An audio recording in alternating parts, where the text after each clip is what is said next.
Canada, China, or the United States. One of these countries is the second largest country in the world, but if you ask anyone which one it is, you'll get an answer, but someone else will give you a different answer, and then someone else will give you a completely different answer, and within a few minutes you start World War III. China, Canada, and the United States are all big, diverse places packed with all sorts of different kinds of people. Okay, maybe not the people part in Canada, but there's some trouble when it comes to figuring out who exactly is the biggest. Canada has established itself quite well as the second largest country, but there are some disputes that we'll get back to later. The real argument is between China and the United States for third place, so sorry about the false advertising there in the title.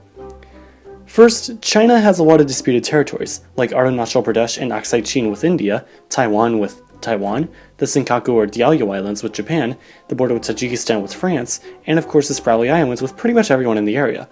But how do you count disputed territories?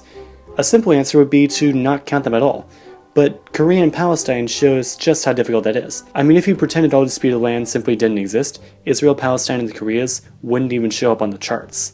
However, this doesn't affect China as much, so sources leave out the disputed territories. The US doesn't have disputed territories, other than the small islands they claim are part of Maine and Canada claims are part of New Brunswick, but it has a lot of island territories.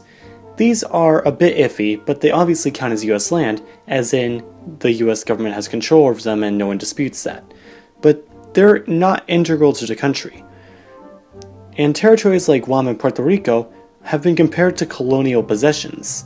Of course, lack of democracy doesn't disqualify a country from the list, so it's best to include them since there's no argument that the US owns these islands. The only reason I brought up US territories is because so many other sources mention them, even though they're not actually that much of an issue. On the issue of water area, Canada actually gets put into the spotlight, as many point out how Canada is largely water area.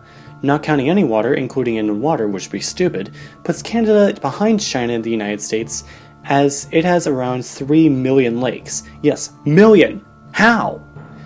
Canada is around 8.93% water, compared to China's 2.82% and the US's 3.96 or 6.97%. So not including any water would put the West at, in decreasing order, China, US, Canada. We have to include lakes though.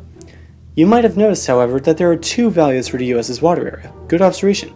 This is because the UN and the CIO World Factbook include territorial waters for the United States, but not for other countries for some reason. So if you don't include US territorial water, because it can be problematic for some countries, and don't include China's 137,000 kilometers of disputed lands, but do include the US territories and Canada's lakes, it comes out to the United States at number 4, China at number 3, and Canada at number 2, and Russia at number 1 with nearly twice that. It's really just a bunch of egotistical jerks messing with the statistics, trying to fool everyone, but everyone knows who really runs the world. Thank you for watching this video. If you enjoyed it, please be sure to give it a like, share, and subscribe for more every Sunday. Why do I get the feeling this video is certainly going to start a flame war for no reason? Well, anyway, see you next Sunday.